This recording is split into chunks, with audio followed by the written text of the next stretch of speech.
Bonjour à tous, aujourd'hui on va vous présenter le kit iJust 2 de chez iLeaf. Ce kit vous sera envoyé dans un emballage comme celui-ci en carton rigide où à l'intérieur vous allez retrouver une batterie, un cliromiseur et en dessous de tout ça on aura un câble d'alimentation pour la recharger en micro USB avec une bague pour contrôler l'arrivée d'air. Ce kit iJust 2 aura un diamètre de 22 mm, une batterie avec une capacité de 2600 mAh avec ici son réservoir avec une contenance de 5,5 ml. À l'intérieur du réservoir, on retrouvera une résistance, donc la partie qui sert à faire chauffer le liquide pour que ça se transforme en vapeur. Elle est juste ici. Donc cette partie-là devra se faire remplacer environ une fois tous les 10 jours, tout simplement en la dévissant de sa base. Juste en dessous de celle-ci, on retrouve donc la cuve de récupération de liquide qu'il faudra venir nettoyer avec un sopalin une fois environ tous les 2-3 jours. Une fois que c'est fait, il n'y a plus qu'à revisser la résistance. Il s'agit d'une résistance 0,3 ohms qui peut être utilisée entre 30 et 40 watts.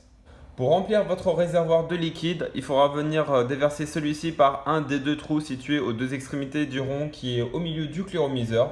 Vous prenez votre fiole de liquide et vous remplissez en faisant glisser le long de la paroi jusqu'à remplir votre réservoir aux 3/4. Une fois que vous avez bien rempli votre cliromiseur de liquide, vous reprenez la partie basse avec la résistance qui est vissée dessus. Vous le replongez donc au milieu du cliromiseur. Et une fois que c'est fait, il va falloir attendre 20 à 30 minutes pour que la résistance soit bien imbibée du liquide. Une fois que vous avez bien attendu 20 minutes, on va pouvoir venir visser son cliromiseur sur la batterie. Et maintenant, on va vous expliquer le fonctionnement de celle-ci. Pour allumer ou éteindre la batterie, il va falloir presser 5 fois rapidement sur le bouton Power. Donc 1, 2, 3, 4, 5. Vous allez avoir une petite LED lumineuse qui se met à clignoter. Donc là c'est bon, elle est allumée. Vous allez entendre un petit bruit lorsque vous allez appuyer dessus. Et pour pouvoir à nouveau l'éteindre, vous appuyez rapidement 5 fois sur le bouton Power. 1, 2, 3, 4, 5. Et là, elle clignote de nouveau. Et là, vous pouvez vérifier, il n'y a aucun bruit, elle est bien éteinte. Pour recharger votre batterie, vous vous munissez du câble micro USB qui est fourni dans le pack. Une petite LED s'allumera en rouge pendant la charge et elle viendra s'éteindre lorsqu'elle a fini de charger. Si vous rechargez directement votre cigarette électronique par USB, elle va mettre environ 4 heures pour avoir une charge complète.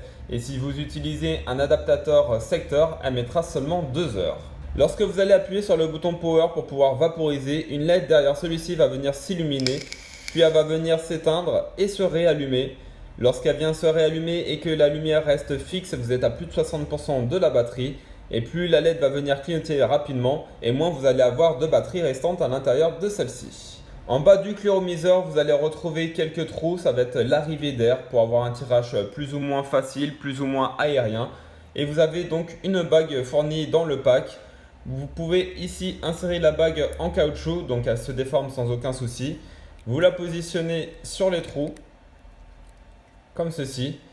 Et donc si vous voulez que ça soit facile à tirer dessus, vous laissez les trous ouverts comme ici. Et si vous voulez que le tirage soit un peu plus serré, il suffit simplement de le boucher avec la bague en la faisant tourner.